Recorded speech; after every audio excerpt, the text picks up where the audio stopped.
The predictions for changes in ocean chemistry are pretty radical over the next few decades. People were talking about changes in the global oceans by the end of this century.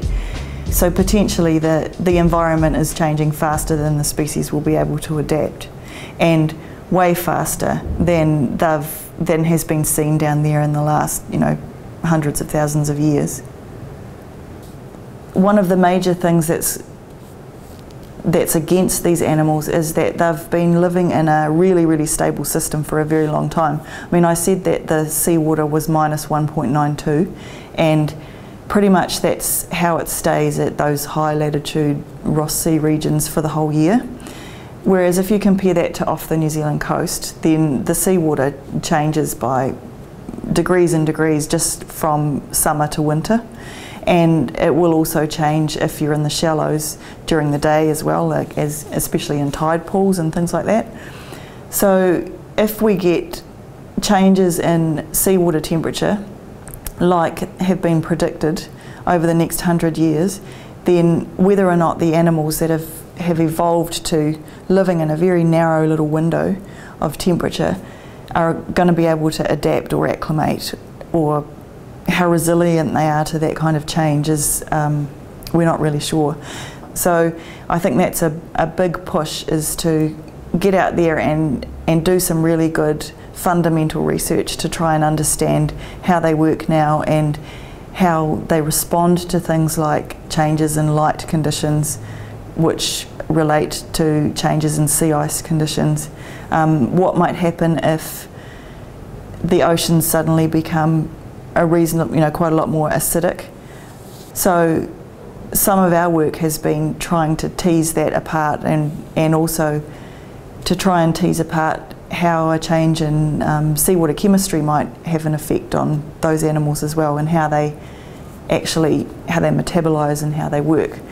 So we did some experiments where we brought back some really common Antarctic shellfish, and we set up a cold water ocean acidification facility at Mahanga Bay, just around the harbour here, and we manipulated the seawater conditions so that they were as would be predicted for the end of this century. So we lowered the pH by bubbling CO2 into the water, and then we looked at how that affected these shellfish and their functioning over the following 4 months, and we found that basically the animals that had been held at lower pH were breathing much faster than what they would if they were in their normal environment.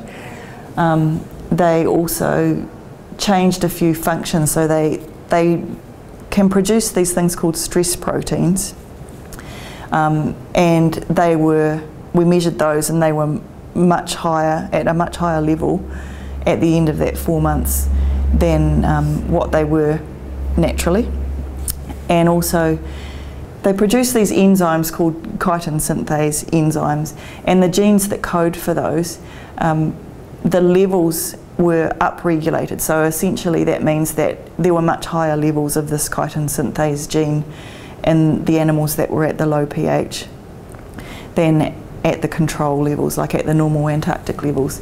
And the relevance of that is that those animals, their shell structure and their ability to make the basic shell, was being affected under those kinds of conditions. So while we didn't get any mortality of the animals over that 4-month period, which was promising, we're not really sure whether or not those animals will be able to sustain that, breathing faster and having to put more energy into maintaining their shells and that kind of thing over a longer time period.